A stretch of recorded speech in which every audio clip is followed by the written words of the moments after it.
say, first of all, they are turning the air down because it is really cold in here, so we really appreciate it. But thank you to Jim for coming all the way from very snowy, cold Massachusetts to sunny Florida here.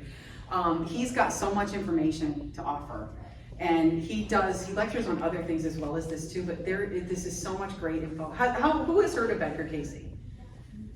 Everybody's familiar with Edgar Cayce, so you know. And Florida, as you know, was really close to one of the bigger Atlantean cities too. So a lot of people feel kind of a real draw to that as well. So, but he's going to take you down all kinds of rabbit holes. So anyway, enjoy. Yes, thank you, Marianne. Thanks for being here.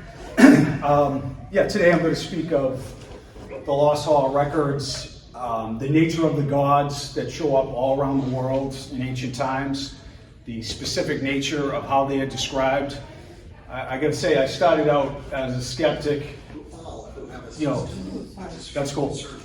Like this whole idea of extraterrestrials having influence over human civilization, or in fact, possibly creating Homo sapiens, never rang true with me when I was younger, and I was kind of one of those know-it-alls who dismissed it. Mm-hmm. And then through studying ancient literature, I've come in the back door, and I really firmly believe it. And I try to make that case in an objective way.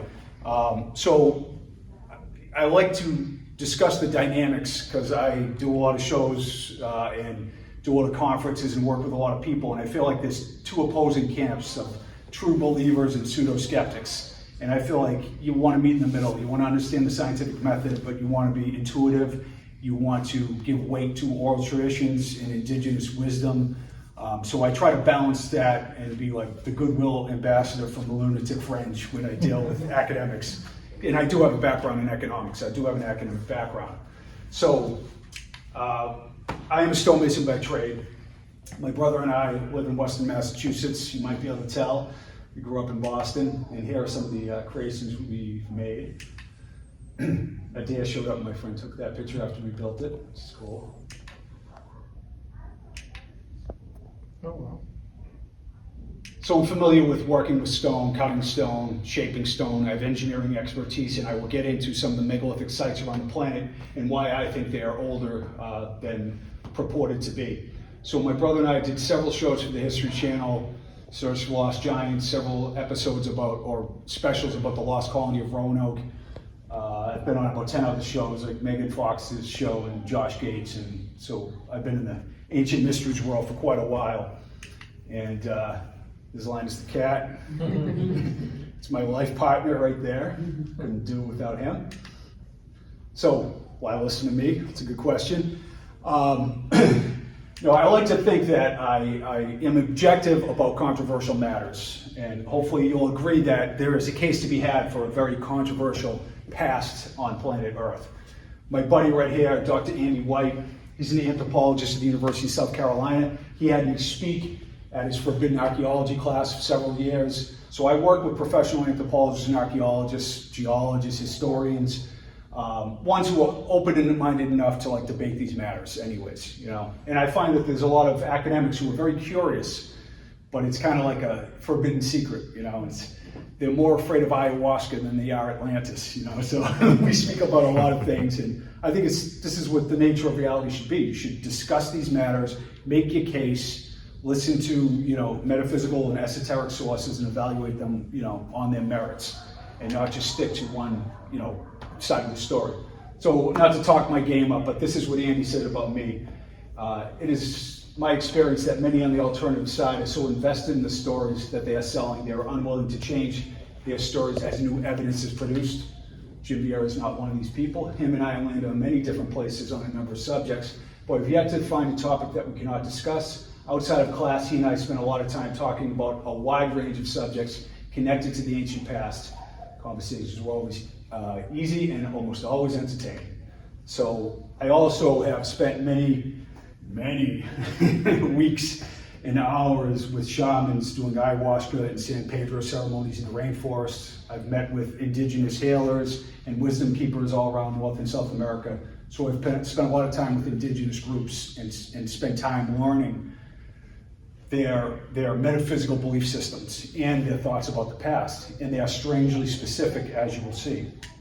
So I'm going to pass on a lot of information. I'll do the reading, something that, I take an academic approach where like some of these passages, they took me like, 2,000 pages of reading to find a passage where this person agrees in a comparative analytic way to say Plato and all these other sources. So that's why I lay them out there. Don't feel compelled to read absolutely everything or you lose your mind. I will say that the scientists of old, like Pythagoras, Aristotle, and others, they were metaphysically oriented. They were holistically oriented. They were not left brain, male dominated, oriented. They were viewing existence from a holographic lens. They partook in the mystery schools. That means that they learned the metaphysical secrets of the ancients and these secret rituals. So they were much more open to the holistic understanding of the nature of reality. Now, scientists today, I love science and I don't want to begrudge anyone, but it is like an atheistic cult. Science does not expand into the holistic understanding. So I point to this because let's not forget, what the scientists of the past were really like.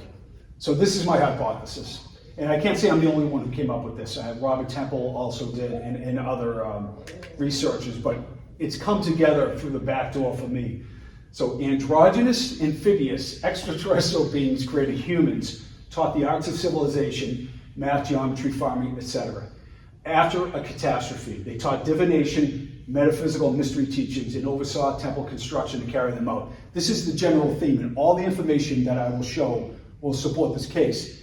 Now, you might say, it sounds like I just took a head of LSD or something like that, but you will see that there is so much evidence for this hypothesis. It is mind-bending. If it's somebody who likes to think he's objective, I feel like I'm taking crazy pills sometimes. You cannot believe. Can I take a picture of that hypothesis? Oh yes.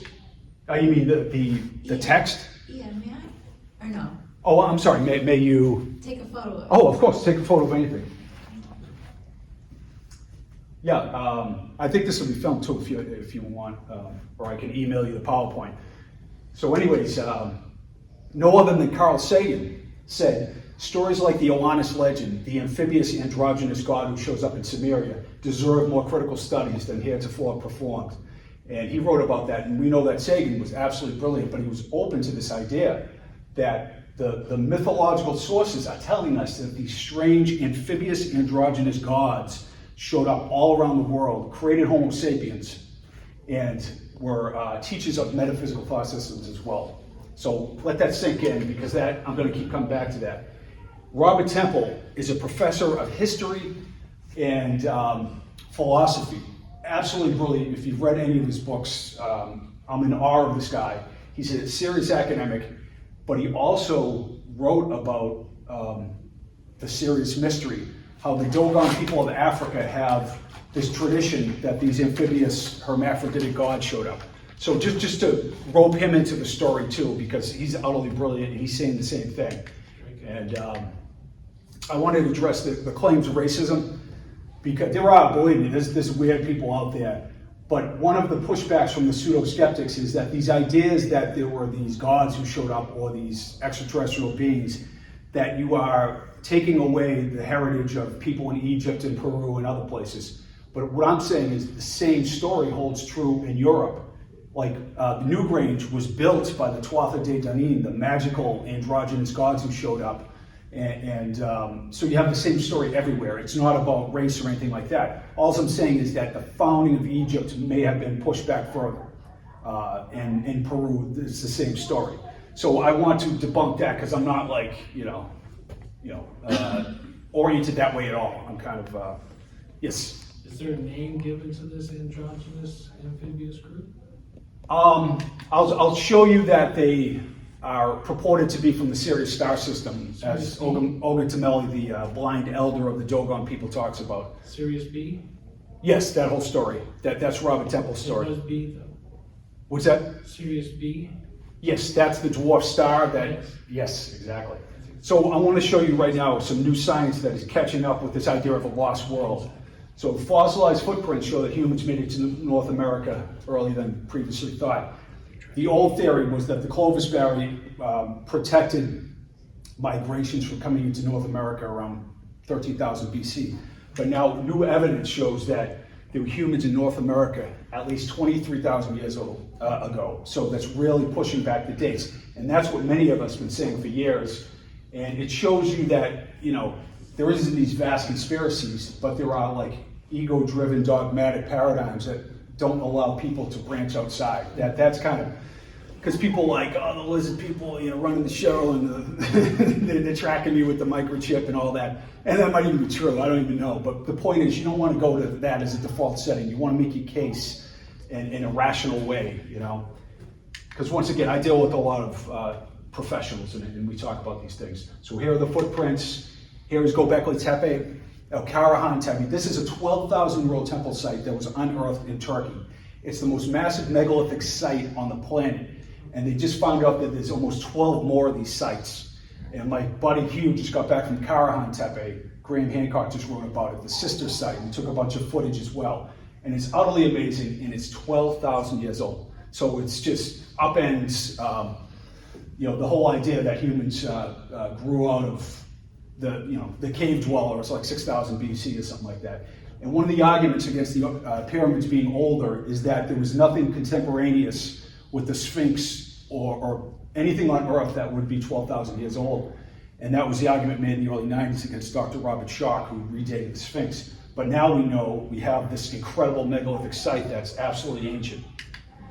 So also there is a research team of 60 international scientists who has verified that 12,800 years ago, the Younger Dryas impact hypothesis is correct, and that a cometary body hit the ice sheet in North America, fragmented, and caused massive devastation and flooding, like a cataclysmic event. And it's 200 years before the dating that Plato gives for the sinking of Atlantis. So it's right in the ballpark. So we have the Great Flood event. We have the cataclysm scientifically verified. In fact, a scientific paper came out yesterday vilifying the pseudo-skeptics who kept this from coming to light, to show that academics have their issues too, that they're very ego-driven and addicted to being right and not open to new ideas. So the delay of this science, if I showed up on Earth 50 years from now, a lot of this would probably be accepted easily. But now I'm a freak because I like to think I'm ahead of the curve. So Egypt has recorded and kept eternally the wisdom of the old times, all coming from time immemorial when the gods governed the earth in the dawn of civilization. Now these sound like weird mythological ideas, but Plato and others are talking about the time of the gods were this time when these androgynous beings were in charge. And you will see that it is specifically noted all around the planet. So androgynous created gods. This is what Edgar Cayce, he was a Christian mystic who would go into a trance-like state. In 1877, he was born in Hawkinsville, Kentucky. So he started to give all these readings about past lives in Atlantis, and he was a conservative Christian, so he was really disturbed by the fact that his source, the record keeper he would interact with, told him about past lives and things like that, but he kept persevering. So he has this vast collection of records about Atlantis and other things. And here he is right here. And this is what Cayce had to say. In the early days of Milius' rule, this is about 105,000 BC, he said Atlantis existed in the middle of the Atlantic. It was destroyed in 3 different separate cataclysms in 50, 28, and then 12,000 BC. So it broke into islands, and there was this ancient war of dark and light he talks about. And they coexisted with Solutreans and Paleolithic people in the Middle Pleistocene age. So in the early days, the separation of the sexes has yet to be taken place. Though male in their outward aspect, the androgynous sons of God embody with themselves the nature of both male and female in one person. So they could become channels to bring into being androgynous progeny after their own, imbued with a double soul and double sex body. In this way, sexual intercourse was unnecessary means of propagation. I'm noting this because he is specifically stating that these androgynous beings would ensoul another being. And that sounds out there. But watch how many other sources explain this as the same way that these gods procreated. And H.V. Hilprecht from the University of Pennsylvania, he was this master Babylonian archaeologist. And he wrote this in his Expedition of Babylon. this androgynous nature, this ability to beget out of himself, his own ego, this self-existence is inherent in each and every god of the Sumerians. All Sumerian gods are androgynous, which I never knew that's what the academics thought. So these are like academically verified facts. This isn't, they may not believe these beings were androgynous, but they certainly tell us that all the people who worship them told us the same thing. So this is Osiris, right? Well, he's half fish and he's half man, and he has this strange bag, and he taught the arts of civilization. So he shows up in Babylon right here. He was endowed with reason. He had the whole body of a fish, but above his fish's head there was another. So he's basically this amphibious androgynous god. He had a human voice, and an image of him is preserved to this day. He passed the day in the midst of men without taking food. He taught them the use of letters, sciences, and arts of all kind. And when the sun set, this being Uranus retired again to the sea, for he's amphibious. This is what Berosus tells us in 280 BC. This is from his material, Babylonic, from 280 BC. So this is what the ancient people said, portrayed as happening. This guy, this fish being, is the bringer of the arts of civilization and the advanced geometry of the Sumerians. They don't say we made it up on the fly. They specifically note that this was, the bringer of all this information. And here's the ancient era of Sumeria. So listen to this. The gods of the Philistines were Dagon, androgynous man and fish, and Dercato, androgynous woman and fish. All around the world, this story holds true. Now look at this. This is Dagon, breasts and a beard, and with a tail to show the androgynous nature. That iconography holds true across the world. So all the ancients worshiped these strange beings, these amphibious androgynous gods. And this is where the extraterrestrial connection comes in. Olga Tamelli was the blind elder who studied the oral traditions of the Dogon people in Mali, Africa. It was an isolated community that was colonized by the French. So in the 30s and 40s, two anthropologists lived with Olga Tamelli, and he told them their oral traditions, like they understood that Sirius B was a dwarf star, even though our telescopes couldn't pick it up yet. So that's what Robert Temple writes about. It's this astonishing thing. But he also said that the Nommo were not only amphibious, but self-generating and androgynous by a special dispensation permitted only to them. They were able to fertilize themselves, being dual and bisexual. Once again, the only thing I'm asking you to believe is that in ancient times, a universe filled with life spawned a race that showed up and kind of intervened on Earth. I'm not asking you to believe 10,000 different facts. I'm just asking you maybe to look at what all these ancient writings are saying. So Cayce compares this type of conception with that of the amoeba. Basically, you'll see when we get into the Egyptian material, the same thing. It's like ensouling another body. And it sounds like a really strange concept, but that's what is talked about here. This is the Nommo archetype, the amphibian. Here they are right here. This is in Mali, Africa. This is their double, see the male and the female, the androgynous aspect is displayed in the iconography of the statues.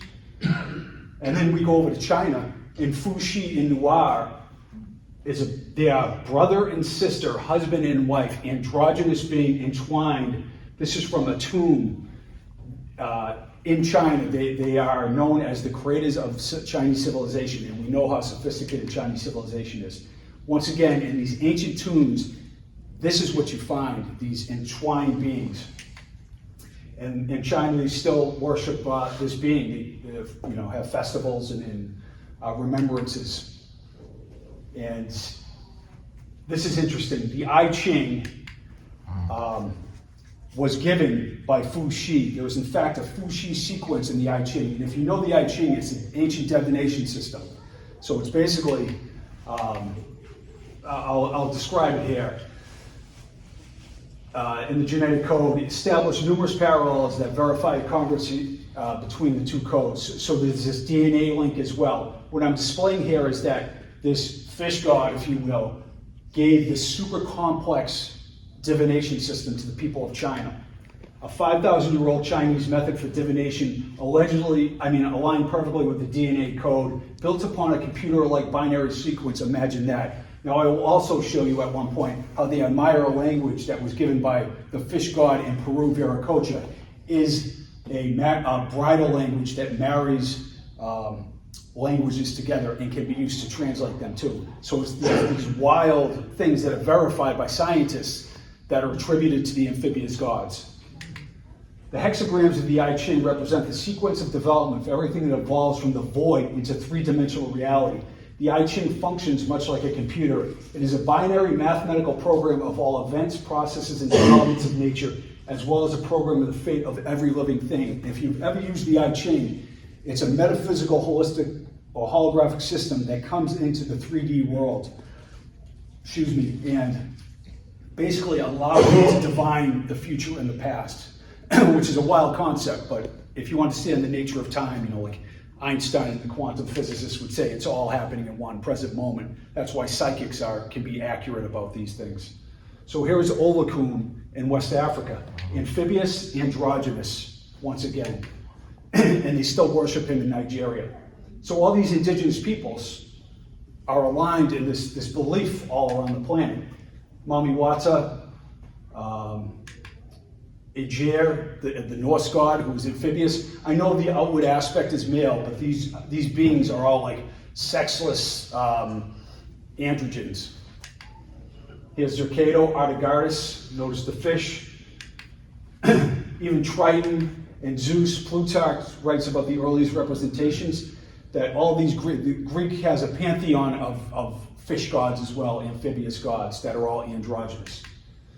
Kekrops actually founded Athens, and they were called Kekropians first, and he was androgynous and amphibious. And I apologize for repeating, because I have to make I presented this at the University of South Carolina, trying to make my case in a way like source after source after source. So I don't want to beat it down too much, but I like to bring these all into focus so I can make my case. So this is what Edgar Cayce said. Some brought about monstrosities, henceforth the Styx, satyr, and the like, those of the sea, the mermaid, those of the unicorn, and those of the various forms. He's saying in Atlantean times, they were genetic engineers who created strange hybrids. When you look at the Assyrian temples, or all over the Egyptian temples, you have these weird hybrid-like creatures. He said that was a reality, and that's where all this mythology around them comes from. And that they actually had these, mermaid-like beings as well. This is from Serbia, about 9,000 BC. These river fish gods, amphibious gods that archaeologists don't know what to make of them. And this tradition goes back over 10,000 years in Europe. And here's Enki, if you're familiar with the Sumerian mythology. Enki and later Ea, that's a Babylonian tradition, were depicted as a man covered with the skin of a fish. He was considered the personification of divine intelligence, and the original sacred books are attributed to him. And here you go, he lived in the watery Apsu, just like Oannes. And here is Dercato or Artagardus. All these beings share the same traits. The Greeks and Romans associated Artagardus with Aphrodite or Venus, who was popularly regarded as having been born from sea foam. During the Roman era, eunuch priests worshipped Artagardus, similar to Gali priests at Cybele. At the shrine of Heliopolis, eunuch priests served the image of a fish-tailed woman. Now that's going a little too far, becoming a eunuch, but the idea is that the androgynous nature is being worshipped through transsexual priests and shifting in the Native American traditions, they believe in the two-spirit people. So a lot of their male warriors would dress as women, and the Zuni warriors, and they had all this power because they would blend the male and the female. And in the West, it's a different thing. We tend to marginalize gay and lesbian, transgender people, not embrace what they really are. So it's really interesting in the past, there was this different form of worship. So the priests of Aphrodite, they were androgynous shamans known as the Inaris. They exercised the power of divination from the goddess by dressing in women's clothes, and that is everywhere around the planet, the same tradition. And there's an interesting parallel to the church. Why does the Pope wear this strange fish hat? And then you look at Cybele as the oldest goddess in ancient Asia Minor, and was amphibious and androgynous, and here is Atlantis with the same kind of cap. So some scholars say that St. Peter, actually, the basilica was built on a former site of Cybele's main temple. Like, they take a lot of these themes, the Vatican does, these kind of esoteric ideas, and they interwove them into their religion. And I just think this is really kind of interesting and funny. I'm a recovering Catholic, so I am familiar with Catholicism. There's an early Christian oil lamp. Look at that. It has a body of a fish once again. Matsei in India is another androgynous amphibious god. And when I see these pictures, I'm like, what is that? You know, it's so strikingly odd. It's so obvious that they're portraying something like, you know. So in Hindu mythology, in the preface to the Kama Sutra, Brahma created humans as androgynous beings who used to reproduce by themselves, impart knowledge to offspring, and perish. The same ideas hold true.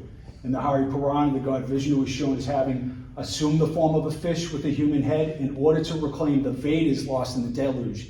There's a lot of sacred books and ancient knowledge mixed in with these myths as well.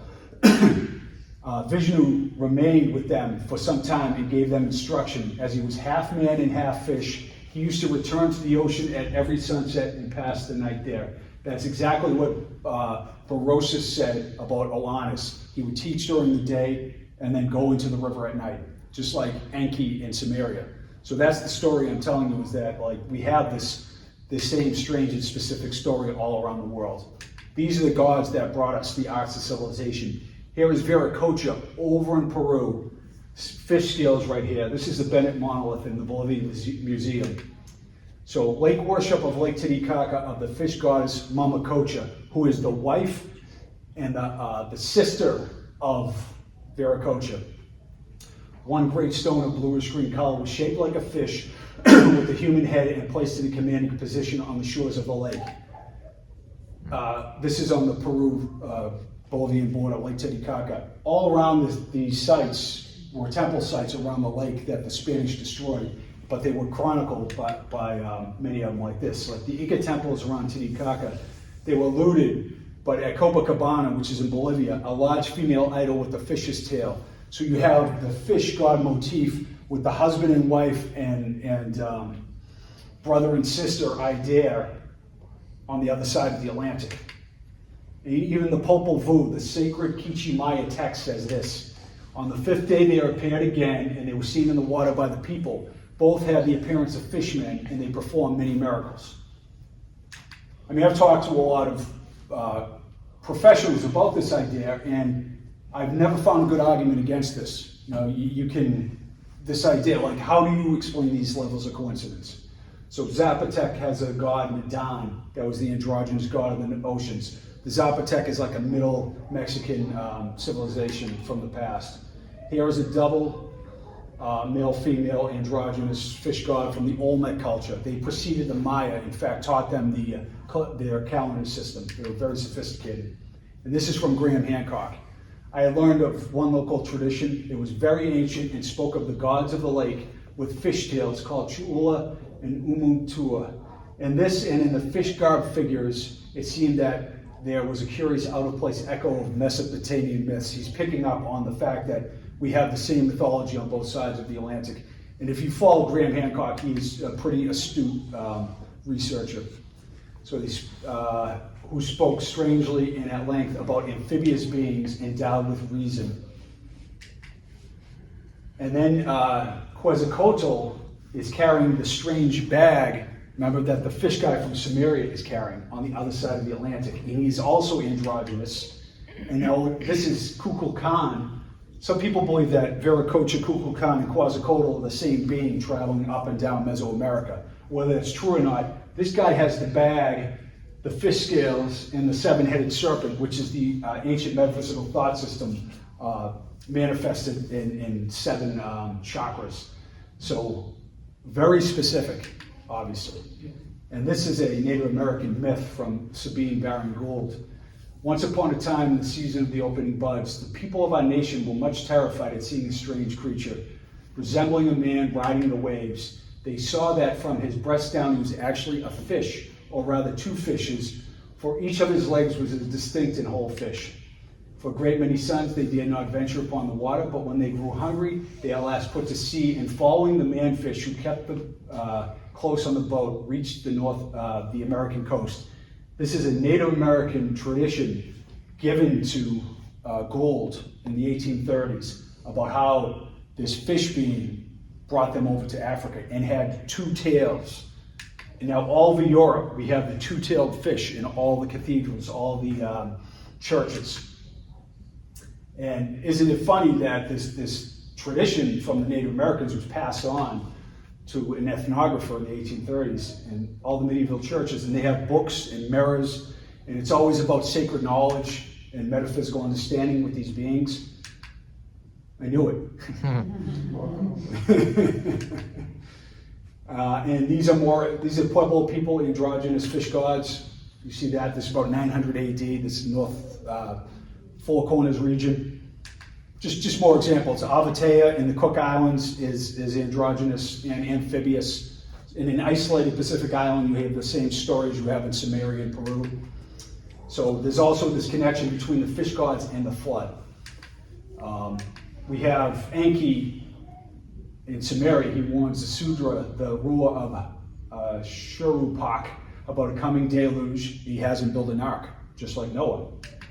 In Book 3 of the Vana Parva, Matsei warns Manu of the deluge, instructs him how to build an ark, and guides him to safety atop the Himalayas. There were over 2,000 worldwide deluge myths, and that's its own. If you follow Graham Hancock or Randall Carlson, you'll see how ubiquitous that myth is. So the Mexican fish god was entitled, I'm not going to read his name, but Fish God of Our Flesh, to give his full name, his name in full. He somewhat resembled Noah of sacred writ. For the Mexican fable related that in a great time of flood, when the earth was covered with water, he rescued himself in a cypress trunk and peopled the world with wise and intelligent beings. So I never understood, or I never knew that the Mexican people had this biblical version of the flood and had this flood hero create an ark, basically. It's really interesting. Now here's an amphora from Greece showing the androgynous nature of first humans. In fact, Plato says that our original nature was androgynous. Now Plato, Alfred North Whitehead, says that Western thought is a series of footnotes to Plato. We believe almost everything Plato says, but Plato spoke of Atlantis, he spoke of the Great Flood, almost pegged the date right. He said our original nature was androgynous, and he also said that the soul is immortal. So we made all these comments that never get talked about that align with all these esoteric sources that I'm bringing up here, like Cayce and Steiner and Blavatsky, the Rosicrucians and Freemasons also. Like all these sources talk about these strange and specific things that I'm talking about. References to a race of androgynes which once inhabited the world occur in the midst of both East and West. The Kabbalists, the Gnostics, the Neoplatonists, Swedenborgians, and Theosophists all agree with this. And here's the Rosicrucian Fellowship.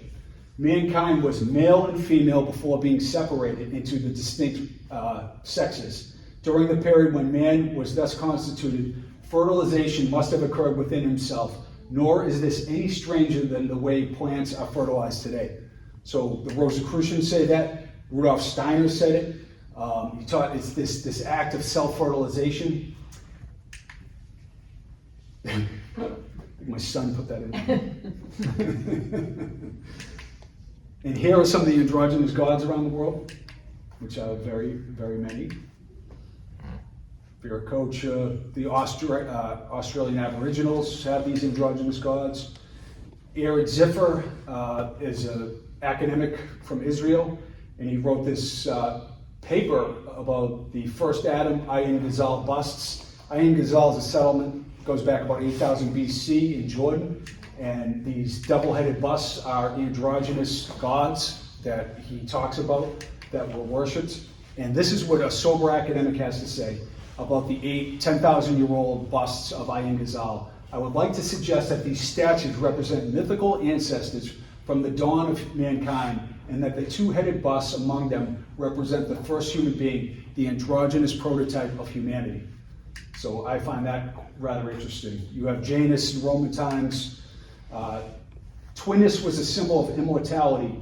It can be associated with the androgynous self-fertilizing Nomo, the Mali, Africa gods, whose amphibian, serpent, and fish-like characteristics have been found in world myths. If you've ever wondered why we have the gods have such a strange nature, I think it's a pretty obvious dynamic here, that there was some kind of intervention. And I'll get into how all the sources say that Homo sapiens were not a result of natural evolution, but they intervened in our genetics. And we're like one of the lower primates mixed with like an amphibious being. Whether you believe that or not, that is what all the traditions say. And I find it interesting. And it makes sense too, because humans are the weirdest, like we're on the wrong planet, basically. I get that feeling anyways. Maybe it's just me. So you go to Vaboa Island, in Ireland, it's the same story. Double-headed statue of an androgynous god, male and female. The worship of the fish gods. This is Kells in Ireland. You see the fishtail right here? Famous Irish tomb yields a king born of brother-sister incest. Now, why in Egypt and Peru and Ireland and other places, like why do people, brother and sister get married? It seems like a perverse idea. It's trying to keep together these ancient bloodlines from the gods, if you will. And that's what, and then you have this kind of chronicling of that. In Ireland, we have the mermaids, this idea of these gods from the sea. And there are 3 mentions in the Annals of the Four Masters, the medieval texts that give the ancient history of Ireland. The Olmecs had 8 androgynous gods, including an androgynous fish god. The Olmecs are in the mid-Mexico region starting at about 1500 BC. Once again, here is a statue from the museum. So you go over to ancient Egypt, and the same story holds true. And this is the crux of the story I will get to. I'm going to talk about the Lost Hall records, how do you prove this case, and why Egypt is so important to the evolution of fucked up species. So we go to the Temple of Edfu, and the building texts. We don't have a lot of records, but we have the pyramid texts and the building texts written on the walls at the Temple of Horus at Edfu. It's an awesome temple. We go there every November on tour, me and my buddy Hugh. There are the building texts. What they say is that the gods came from an island, the land of the primeval ones, in the middle of the Atlantic. I read through all the translations of the ancient texts on the walls of Edfu because I got no life. And stunningly, what I found is 3 examples that say that the Ennead were self-fertilizing androgens. So this is the translation from the text on the walls of Edfu. The primeval ones, who were believed to be self-engendered, who begat themselves without father and mother, and were the seed of their own creation. The builder gods, who begat themselves without father to give shape to them, when there was no vulva to bring them into existence. The children of Tannin, who created Re, and the generation of the great shining one. And finally, the beneficent beings who first came into existence at the beginning of time, they created themselves and issued from themselves the progenitors who begat themselves. So to deny this information is to say that the ancient Egyptians did not know who they were and who created them and what their past was. It's right there.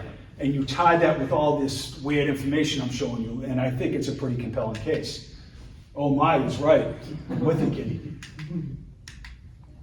So here is Khnum, the androgynous god in Egypt, and he's creating humans on a potter's wheel. That's another theme, that there's like a clay and genetic material are used somehow. We know it from the Bible, we know it in the Quran, we know it from Viracocha and Fuxi. All these fish gods around the world are creating humans out of this material. So the Temple of Esna is dedicated to an androgynous, nameless, omnipotent creator god. Encyclopedia of Egyptology, it's not the National Enquirer. I'm trying to show all these academic sources that say this. Here once again is Khnum, creating humans. The Ennead of Heliopolis were all androgynous. Atum all these four sets, Osiris and Isis, Set and Nephthys, they were all brother and sister and husband and wife, which is really, once again, just like the Nomo, just like Vieira and his wife, brother and sister, husband and wife. Same thing at Fuxi in China. So that's like, oh, what does this really mean? They're portraying the androgynous nature of these beings. So Nephthys was described in Utterance 534 of the Pyramid text as an imitation woman with no vagina. That's not like some ancient real lives of housewives diss. That is pointing to the idea that she was an androgynous god who couldn't bear children like normal people. So Tanatan was the androgynous god from the Memphis area. I'm just showing you that these gods are in Egypt as well. Neith shows the male and the female aspect right here. She was also the mistress of the ocean. Hapi is an androgynous god, breasts and a beard. The god Nu, the Sumerian Pishnu, and the Hindu Vishnu all mean the same, the great fish god man of the waters. Isis and Osiris. Edward Meltzer writes in Gender Roles in Ancient Egypt, Osiris also had an androgynous aspect. He is described as pregnant with his son Horus. The pyramid texts refer to him as Horus who is an Osiris, because Horus was the progeny of Osiris, and he basically incarnated into the next body as Horus. That these beings were long-lived, and they basically ensouled another being through their own splitting like an amoeba. Now that's out there, I understand, but this is what is noted to have occurred. This is Isis with fish scales. Hathor, Isis, Atargatis were fish-tailed goddesses who brought forth their divine sons out of the water. That's Robert B. Clark. Hat Mahit, an androgynous fish goddess worshipped in the delta region of Mendes, was represented as half woman, half fish. Her name means foremost of the fish. And here she is right here with the baby Horus. Once again, fish scales on the side. Horus was very early man-fish, and one of the many titles was the fish in the form of man. I bet you nobody knew that about Horus, the god Horus. Fishtail on the headdress, the goddess Isis has transformed into Abtu, perhaps therefore lending to the creature its sacred state. Isis as Abtu, great fish of the abyss. And this is Isis head fish right here, the sacred fish of Egypt. Here is Serapis and Isis. That's the Osirian Greco-Roman translation of the name, the Syncretic meaning. But here is Isis and Osiris intertwined as serpents. And here is Fuxi and Nuwa in China intertwined as well. Husband and wife, brother and sister androgynous. So Isis was served by gay and transgender priests, once again, like all those other beings. Here is Osiris in a tank, in a fish tank. And you'll see he has a fish tail right there. If we see his legs, which are always wrapped to a similar fish tail. If you see Osiris, his legs are always wrapped together. You never see him with split legs, always a fish tail. The Osirian is a temple in Egypt that has this massive megalithic construction. You see some of these blocks. They're 200-ton red granite blocks. And the belief is that this is it was the temple of Osiris, but it's more like 10,000 BC than 1500 BC is the age that many people did. So the interior was designed to be flooded, where a raised dais in the center rising out of the water. And the belief is that this fish god taught there, that Osiris taught in the flooded Osirian in ancient times. In Samaria, in the ziggurats and the courtyards, they had these huge tanks there that it was believed that the fish gods taught out of. First of all, you have these amphibious gods with their bags, and these tanks are cut out of one piece of basalt, which is utterly outrageous. And it isn't some baptism tank. These were sacred, and the belief is that these beings, because they were amphibious, had to be in there. You say, well, that story is wild, but then you get corroborative evidence for these occurrences.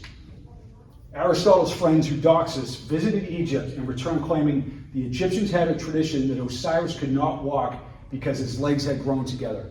Now Horus was considered a cripple, Hephaestus was thrown down Mount Olympus by his mother Hera, who was also another fish god, because they walked in this funny manner. If you can imagine these extraterrestrial beings showing up and they are considered lame or cripples. The Fisher King in medieval mythology is also crippled as well.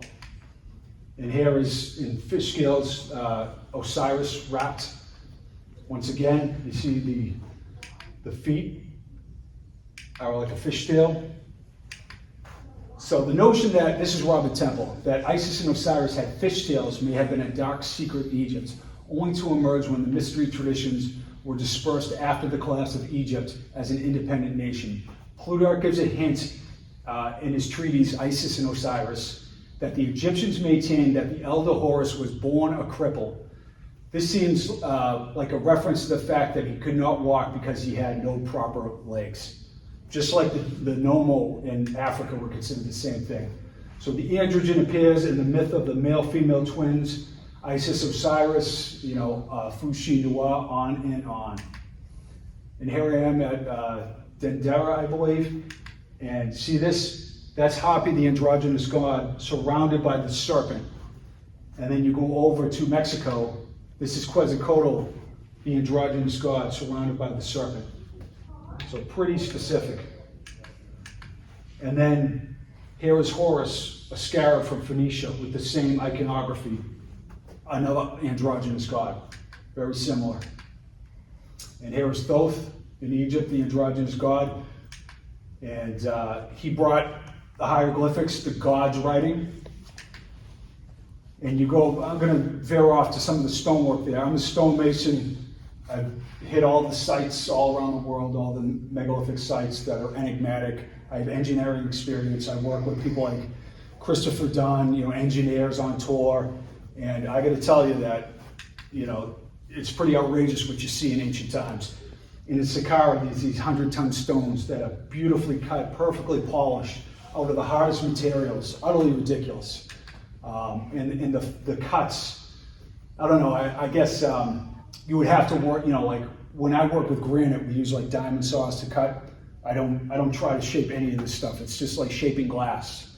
It's, and I understand an archaeologist isn't going to understand that if they didn't work with stone, but so much of what you see is beyond the capability that was attributed to the people of the time. And these are the tools that they supposedly used to carve that, like copper chisels and hammer stones. And you can't get into the groove. I mean, I shouldn't even say anything because it's so improbable. Here's Yusef Awan. We do tours with him. He's an Egyptian stone carver, and his father was a wisdom keeper in Egypt. So he taught the ancient traditions, like the metaphysical secret traditions, to his son. And Yusef firmly believes he's an Egyptian, and he loves Egyptian culture, but he believes there was a founder race, essentially, that is much more ancient. So he's great. He shows there's these saw marks all around the Giza Plateau. We're in the Cairo Museum, and this is a red granite coffin lid. And look at the cut, it's off. It was a miscut, but if you had a reciprocating saw or something, you would have to stop right here because it would take so long to get out there. You would realize the mistake was there.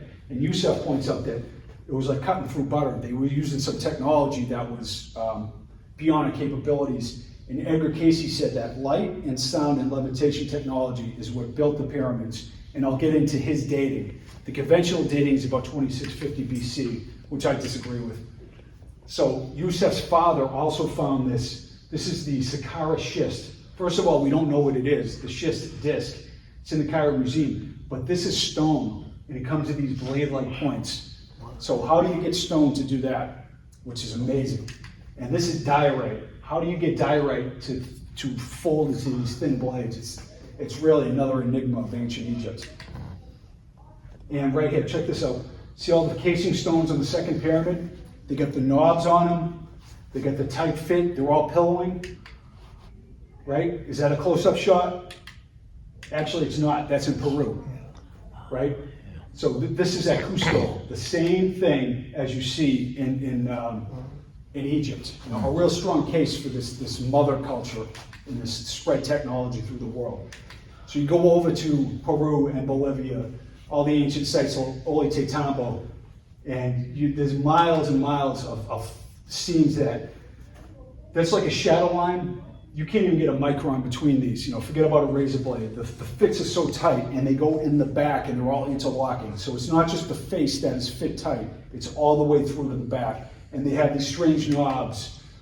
This is Ole Tambo, just massive, incredible construction. Look at these are like earthquake shims, but it looks like somebody scratched a line there. They're so finely fit. Beyond the capability of the people of the time with the tools. In the 50s, there was an earthquake in Cusco, and this Inca wall revealed the older megalithic, walls that are super ancient. And then they cleared them away, and this is where it stands now. That's the Spanish work. That's the pre-Incan work. This is, not that the Inca weren't astounding in the 1500s, but that's the Inca work right there. And there are 2 distinct levels of stonework, or 3, at all these sites. Right? It's a good mother. This is the 13-angle stone in Cusco. Look how it looks like it's vitrified, like it survived the cataclysm. It's pillowed, it has the knobs. It's basically, I can do this, so I'm going to do it because it's easy. Because the amount of time, and I would argue that it's not about time even, that you could have all the time in the world, you would need a technology to produce this kind of stonework. There's Sacsayhuaman right here. And all the legends are, they are built, these are the stonework of the gods, of the ancient ones. Edgar Cayce says that they are Atlantean survivors. This is the Coricancha. Looks like a CNC machine cut all these things out. This is the Temple of the Sun in Peru. Machu Picchu, just utterly wild. I think this is the thing that gets people really interested in the whole hypothesis of the gods or the ancient aliens. Is like, I remember the second episode of Ancient Aliens, they showed these sites around the world. My mind just lit up. I'm like, I've never seen anything like it. So all these sources also talk about humans being created through genetic intervention.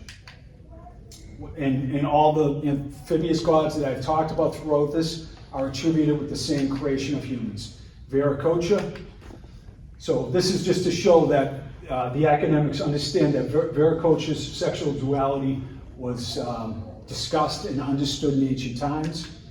Even you go to Wikipedia, and Vieira says, if my subjects were to see me, they would run away because he or it was such a loathsome, amphibious creature. So it's a really interesting thing that all these points of evidence line up. So a Jesuit priest published a grammar and a vocabulary of the Aymara language. Where Vieira showed up in Bolivia, he emerged out of Lake Titicaca, androgynous and amphibious once again, but he gave the Aymara people this language, the Aymara language.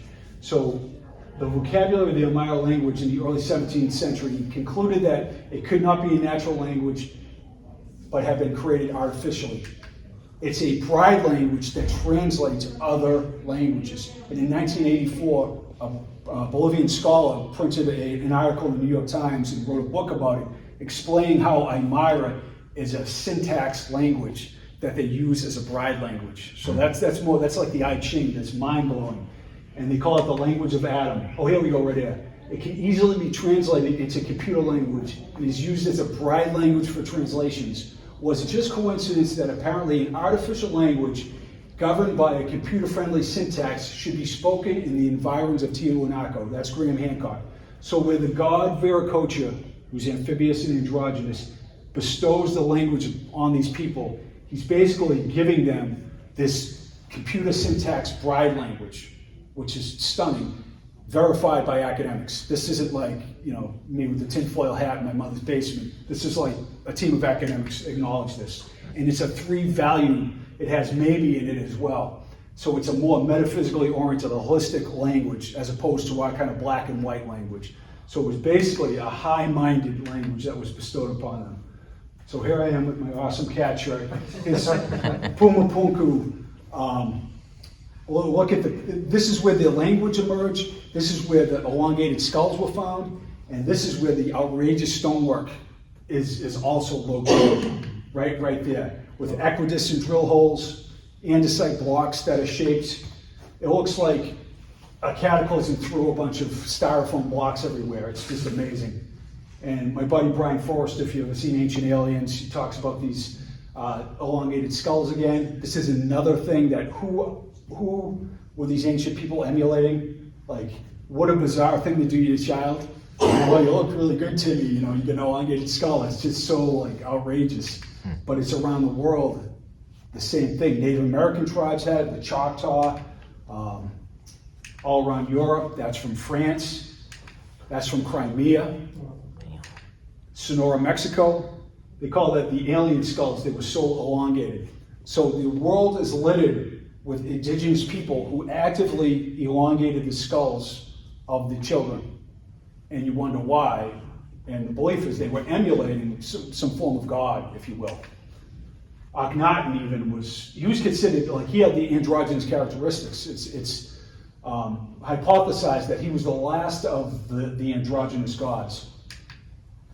Now, because I deal with a lot of skeptics, you can imagine I catch some heat, you know. And where I'm from, it's like, if somebody's bad-mouthing you, take it out in the alley to settle the score. But because I've done television shows and I present and stuff like that, I've taken a lot of heat for being somebody who kind of lays out all this controversial information. And one of the arguments is like, you people can't deal with reality, so you got to believe in this fantasy world of Lord of the Rings, you know. But I believe the antithesis of that. I believe it takes a lot of courage and intuition to understand our past, and we are drawn to these ideas because that is true. And I'm not saying I had everything down. But if you absorb the information I laid out with an open mind, I think you'll conclude that there's a pretty strong case that there's a story here. This isn't coincidence.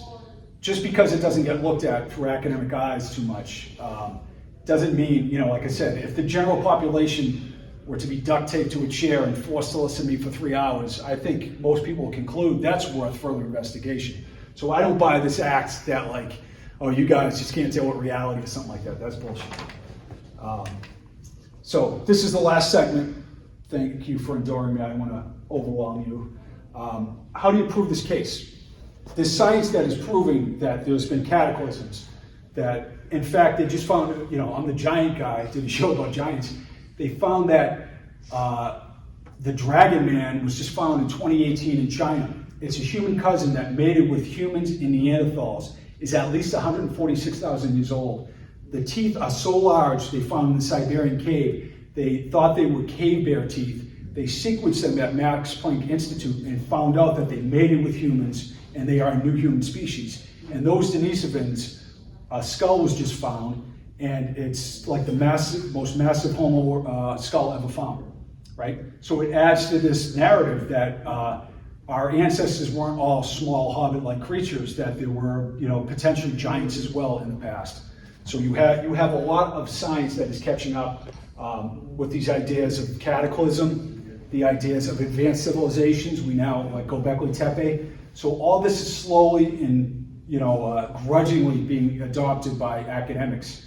Now we understand that civilization, much more sophisticated, much older.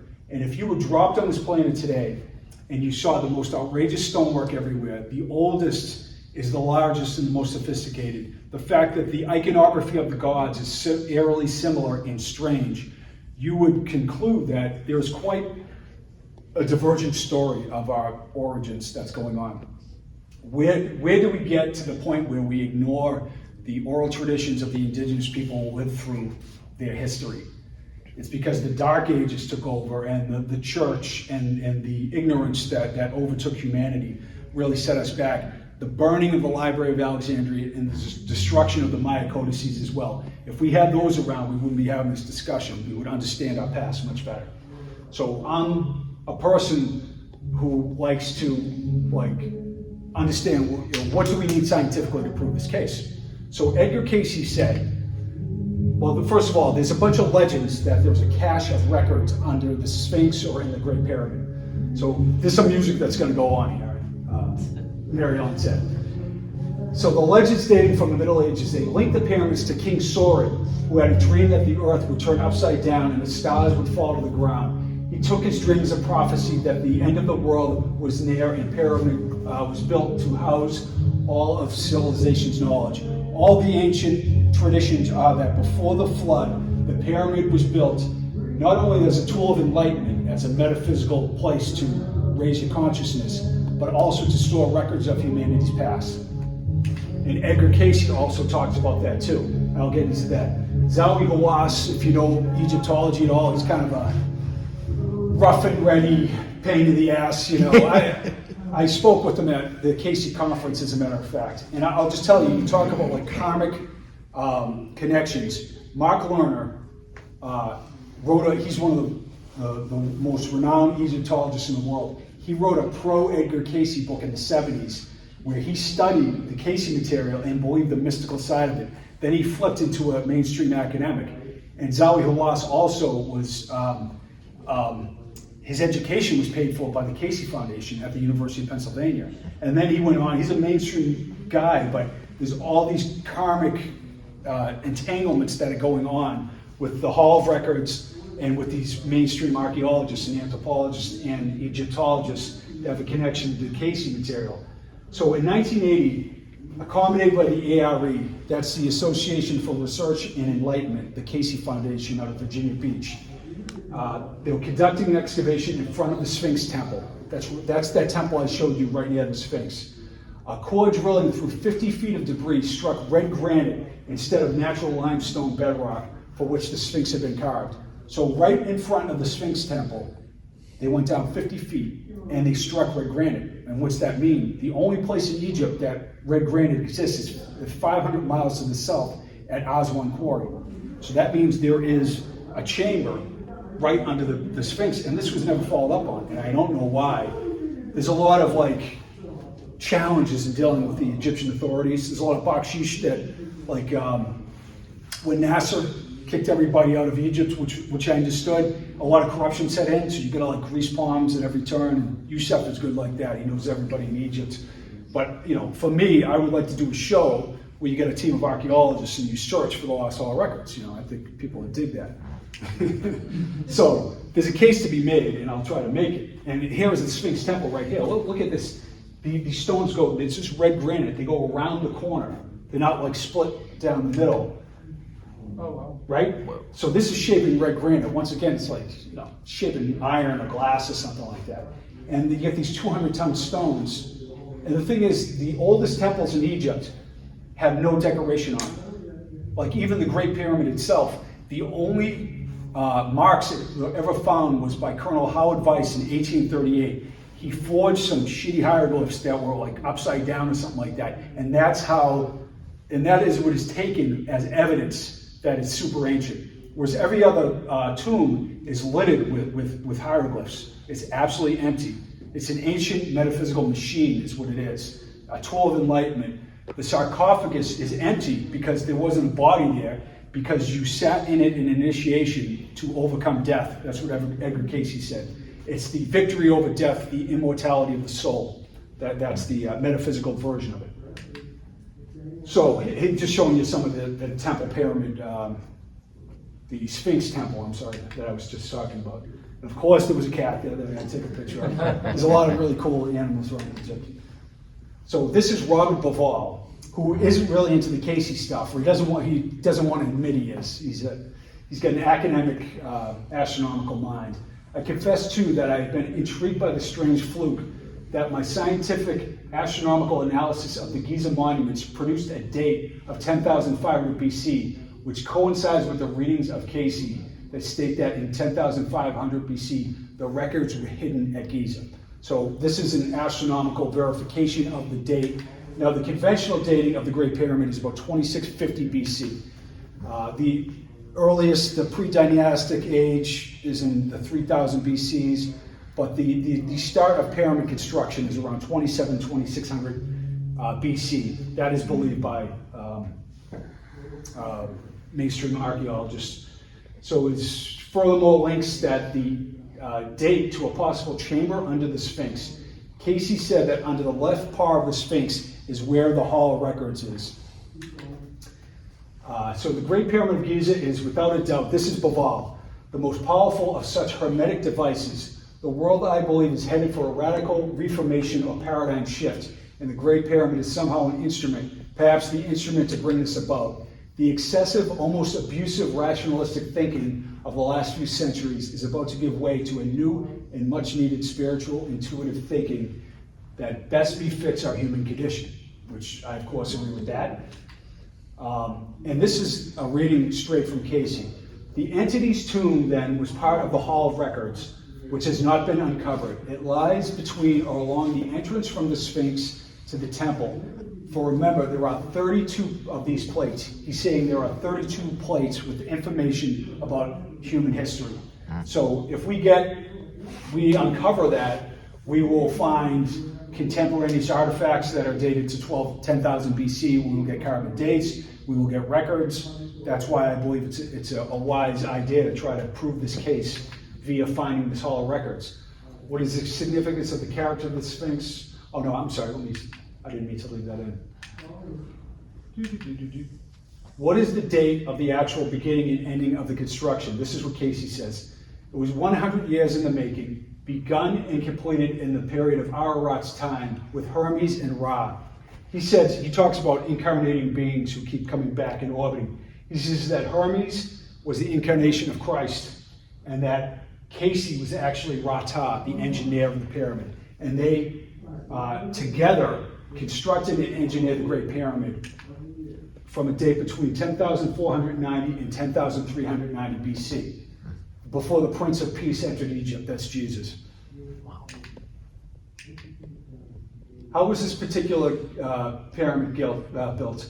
By the use of forces in nature as make for iron to swim, stone float in the air in the same manner. Levitation, sound, and light technology. Now, the crazy stonework that I showed you in Peru and Bolivia, he said that there was a colony that was founded in 28,000 BC after the second cataclysm in Atlantis, where a couple islands sank, and they landed in Peru and they built all that stonework then, which is, once again, it was built by some advanced race, as far as I'm concerned.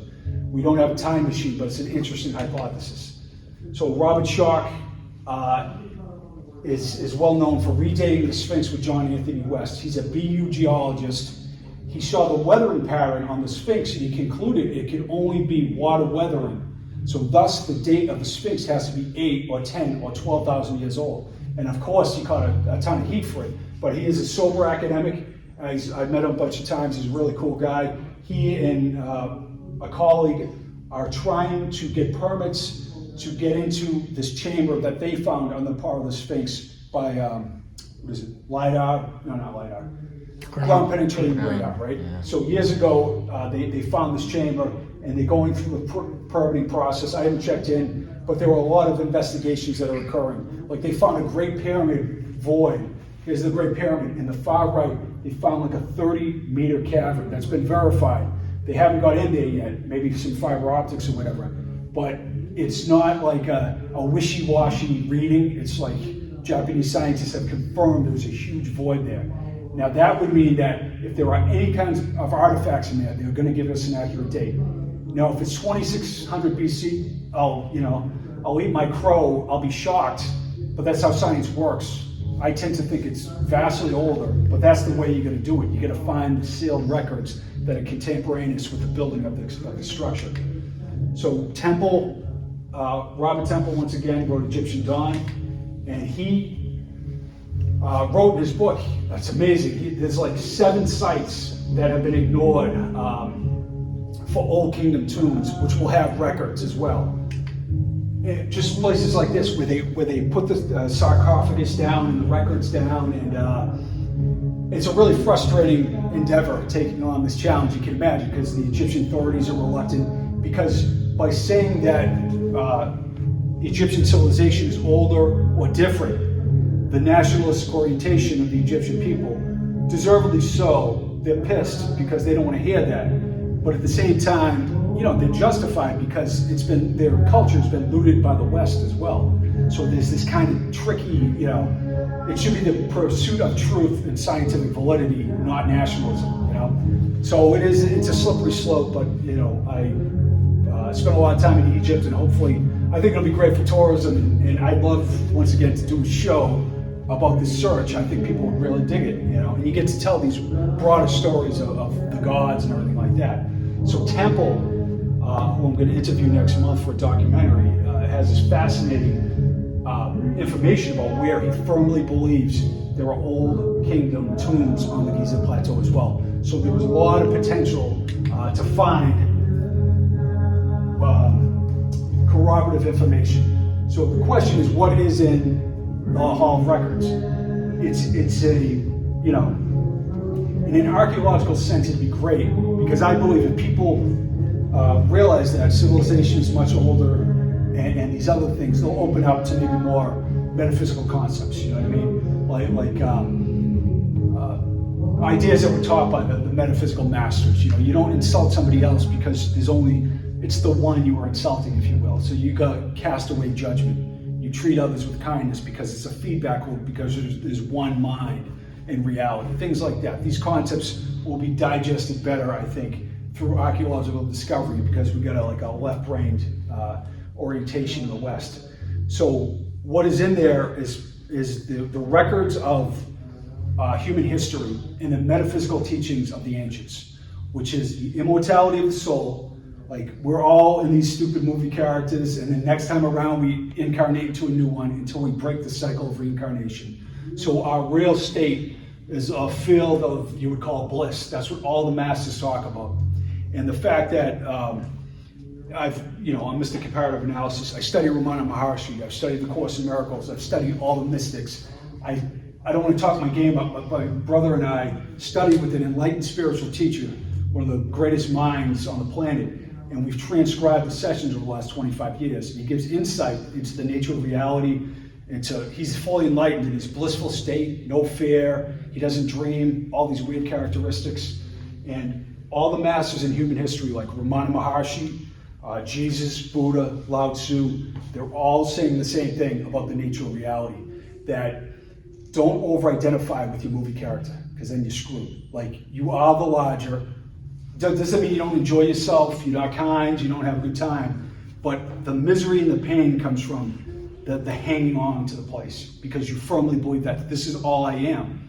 So the field has entered into these fragmented consciousness bodies, and we've fallen into matter where, like when you play a video game and you choose an avatar, if you start to believe you're that avatar, you've gone to sleep, you forgot what you are. And you're like, oh, this is all I am, oh, what time is it, oh, I'm hungry. Like, you really over-identify, then you protect, then you want something, then it's a zero-sum game, then I'm gonna, rob your car or something, you know what I mean? So instead of like, I am the one, or I am a part of the field, you disidentify with the separate self. That is the message of the masters. It's not just Maharshi, it's Anamali Swami, and it's the Buddha and Jesus, Mary Magdalene. All the masters throughout history taught the same messages. And the esoteric early Christian Gnostic and Nag Hammadi scrolls say the exact same thing.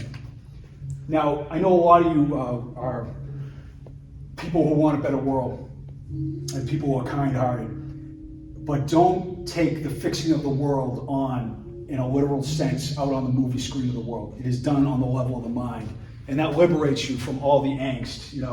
If you want to awaken all of humanity, then awaken all of yourself. If you want to eliminate the suffering in the world, then eliminate all that is dark and negative in yourself.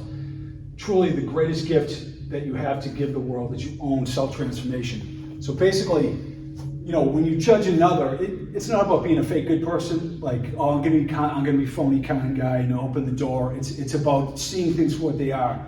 Like, if I judge another, I'm a hypocrite, because I've done weird and embarrassing things in this lifetime and others. You got political figures that drive you nuts, but we've all been different configurations in different lifetimes. That's what the masters say, and that's what the message is. Don't take the movie so seriously. Be a kind person, because it just feels good and it's helpful. And we're all in the same boat together, right? I'm not enlightened. I'm still in this back and forth stream with the rest of us. And I have that drive in me to want to liberate myself more and more and bring peace to my life. But we're all in the same family, no matter what it looks like. So it's help each other. And if you judge another, if you condemn another, the message you give to your unconscious mind is that you are unworthy, you are guilty. And that's not some new age bullshit idea. That is a literal reality, and you can feel it. The more you judge and condemn, the worse you feel, and the more the cycle continues. And that's all we see in the world. Every religion and politics, it's all tribal. Everybody's preferences are weaponized by social media, right? So there's no room for forgiveness. And it's I mean, I'm sorry, but the left drives me nuts just like the right, you know what I mean? And I don't want to get into that debate, but everybody is tribal about their beliefs now instead of being reasonable and helpful, you know? So I don't want to be like, Mr. Do this, do that. I'm just like, want to share my own experience. And basically it's just, you know, kindness wins in the end. And what is perceived as weakness is in fact strength, which is humility and kindness and being helpful. You know, like I'm a fake tough guy, you know, stonemason and all that, and I grew up in a blue collar town, and you know, a place that isn't really accepting of these ideas. So I get, you know, the wrong side of the tracks. But I found in life that the best approach is just to, like, I live in a 10 by 14 cabin on my friend's property. I shower outside in the outdoor shower. I don't have any possessions. I don't have any debt. I do stonework to pay the bills, so I don't have to like, lobby History Channel to give me another show or make money or anything like that. So I am able to step back and be objective, I like to think. So I'm disengaged from the material aspects there. And my conclusion is just, I really feel like the approach of being helpful just makes you feel better. You know what I mean? Whatever it is. And that's like because you go out and there's so much information out there and you get lost in it instead of doing what we already know. And just like being a friend to yourself, you know, realize that these are difficult dynamics to be in a body. Just be kind to yourself and be helpful to others. And that's the message. I mean, I'd love to find the Lost Hall records because it's cool, but we already know the truth. It's just, can you disidentify from your separate self and be a better person? You know what I mean? It's as simple as that. So that's my long-winded way of saying thank you for enduring that. I'll be here tomorrow too if you want to stop by the table and ask questions as well. Or if you have any questions now, I'll be happy to answer them. But I appreciate you hearing me out. And like, always feel free to give your to the puppy. That's funny. You didn't notice that one? No, I didn't notice. Look at you. I used to have 17 cats at one point. Swear to God, yeah.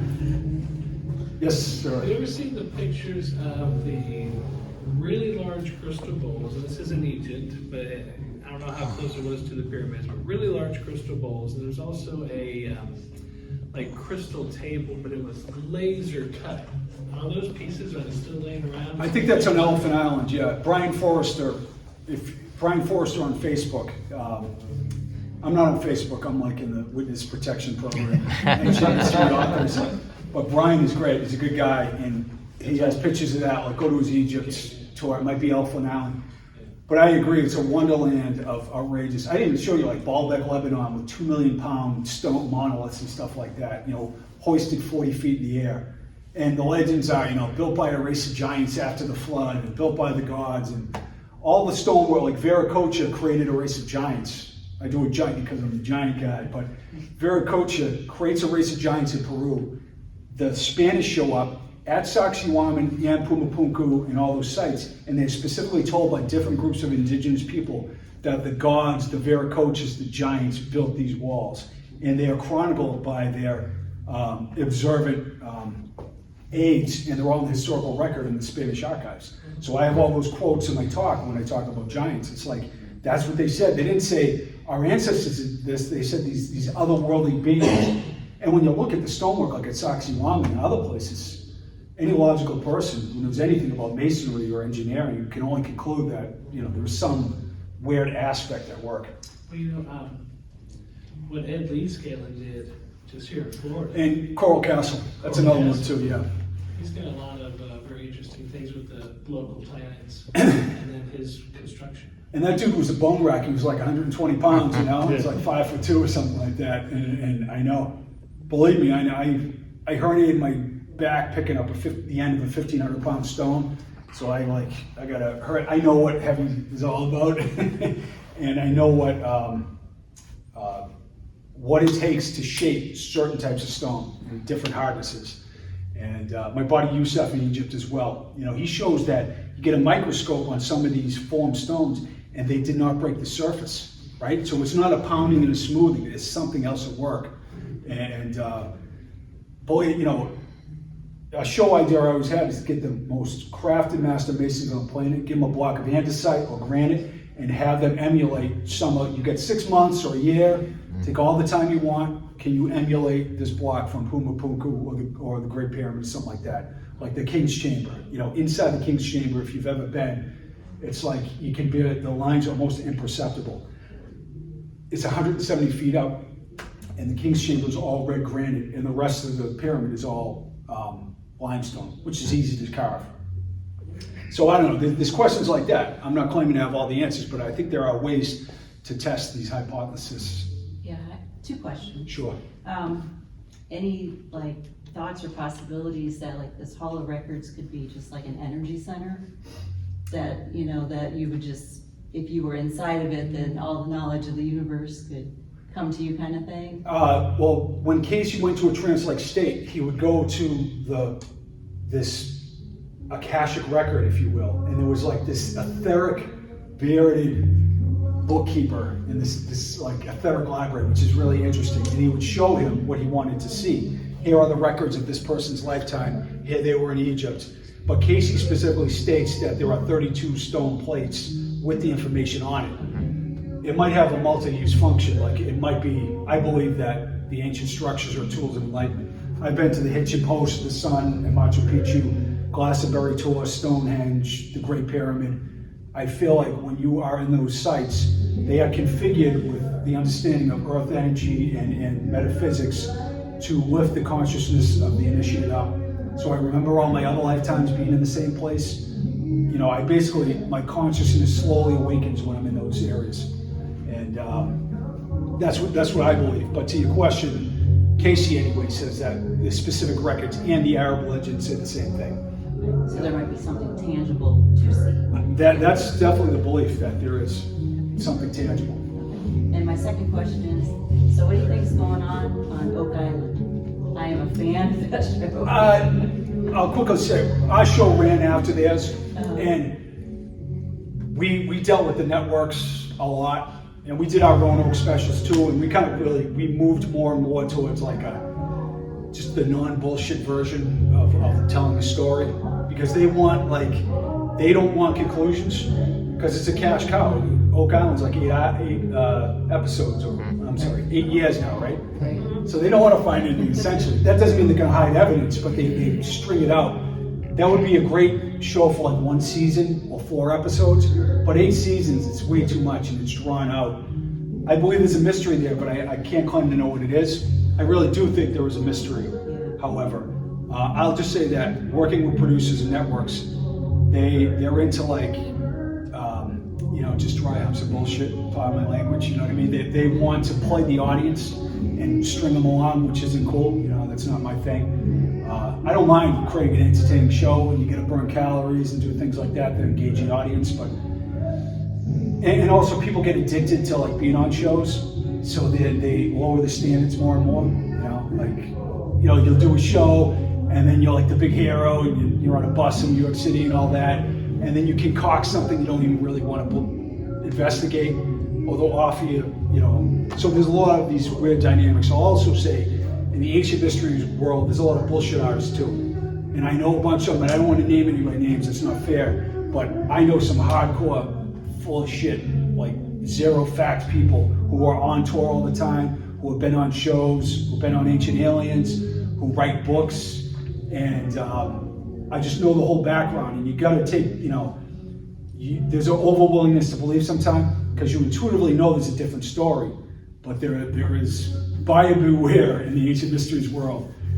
Graham Hancock, Brian Forrester, Greg Little, these are all guys I recommend. Hugh Newman, I'm probably missing some now. Robert Temple, there's some really brilliant authors out there who are dedicated, because you become obsessed with the material. I don't do this for any other reason. I can't not do it, because I'm just drawn. I'm like a 70s New York detective. I got 80 tabs open my computer. I got documents everywhere. I'm always writing.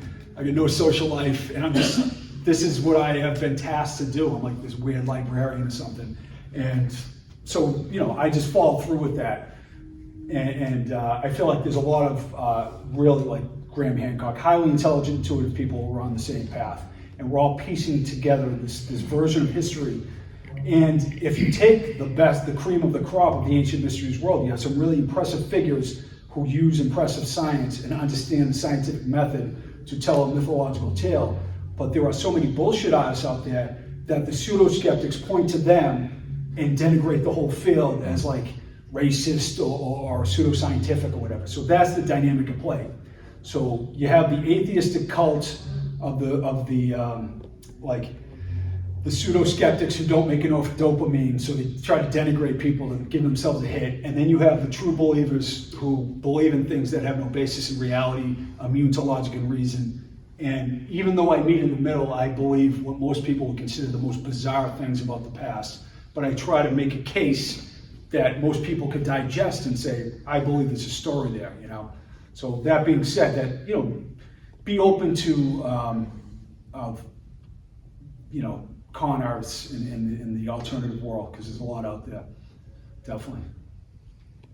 Do you think all of that evidence is truly historical evidence? It's all around the globe, it's tangible, you've got pictures of it, but do you think it's a story that actually has a point, like they're trying to tell us something?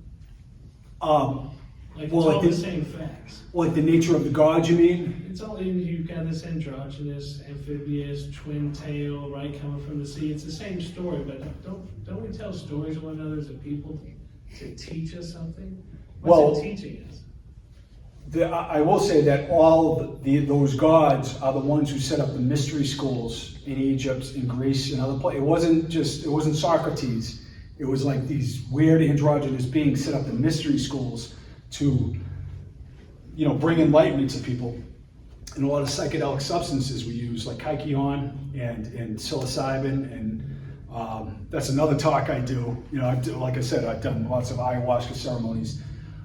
I don't know, to your question, I do know that they were specifically noting that these beings showed up. This is what they're all about. They teach us the arts of civilization. They're revered as wisdom bringers. And, but beyond that, you know, yeah, of course, there's always, it's Joseph Campbell, right? The hero's journey. You always see they have the angle in their hand, like all the pictures over and over again. Yes. The same, or the swastika, which was... Yeah, exactly. That was an Atlantean symbol. I think Cayce said it was turned upside down by the Nazis, you know? Yeah. You see, like, the Dalai Lama got swastikas by his throne, and it's shocking, but it's like peace and prosperity in Sanskrit, you know? Not dimensional, yeah. No, these are all, I'm into ancient symbology as well, and that's what gets me, you know, things that are beyond coincidence and similarities everywhere. Because you make an archetypal case, so that's what I try to do. Like, when you see all these images, it rings true into the subconscious, like, whoa, there's a story here. There's a reason why I asked that question that way. Because when you're talking about the androgynous and breaking forth of their own, I have one experience in life. That's one of my reality checks, I call it. And it's where my own son came out of his own body, and I chased him out of the bedroom. But he had melded into himself previously and then came out and literally went. So my question really is, I understand it's the same story all around the globe. Same imagery, same everything. Mm-hmm. But is it pointing us back to your metaphysical statement, which is the story pointing us back to our inward, like there's something that's birthed out of ourselves beyond? Yes, that's a good point, because in the Middle Ages, the Rosicrucians have the male and the female, like, unified. But that's what it's really getting at, is that we manifest as one side of the polarity, but we are androgynous and then, you know, part of the field in reality. So we're in the other direction. Once we turn around the ship, we go back, you know, through time, if you will, or through these experiences.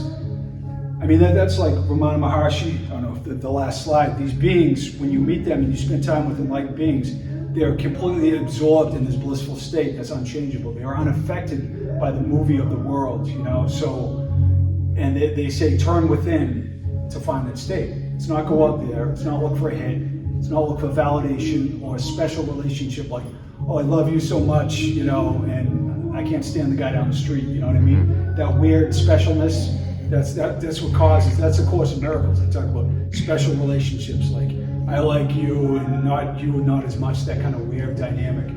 Instead of, you know, having love for all, not a false love, it's like a self-love that's emitted throughout the world. So all these concepts, you're right, it's like storytelling that is telling you, don't get bummed out about the movie so much. Just go with the flow and understand there is a force. Rudolf Steiner said that there are like angelic beings with everyone from their birth to your death, but we don't call them in because we've walled ourselves off through guilt or whatever reasons that brought us to this dimension. And when you appeal to your guardian angels, if you will, they assist you in life and they show up and you see 1111 or a book hits you off the head or somebody shows up in your life synchronistically, and then you are heartened, right? You're like, holy shit, I have support, thank God. And then it lightens the load. You know, I'm an idiot, but like most of my life, we're just telling ridiculous, outrageous humor at work with my buddies. I don't take this place very seriously. I've mitigated a lot of anxiety in my life, and I still got my issues, but I feel like following the metaphysical teachings and the simple acts of like kindness and forgiveness, I've liberated myself from so much bullshit. And there's a lot of interesting material and fish gods and everything, but the core of it is like, how do you behave as a person? Next week, when I go home and I'm kind of depressed because I'm not surrounded by like-minded people, how do I apply that to my life when my boss is being an asshole or something like that? That's why I like the Course in Miracles. That's why I like Ramana Maharshi. Consistent thought system is very important. So, I don't want a captive audience. I don't want to hold you captive anymore. But thank you very much. I really appreciate you guys. Okay, thank you.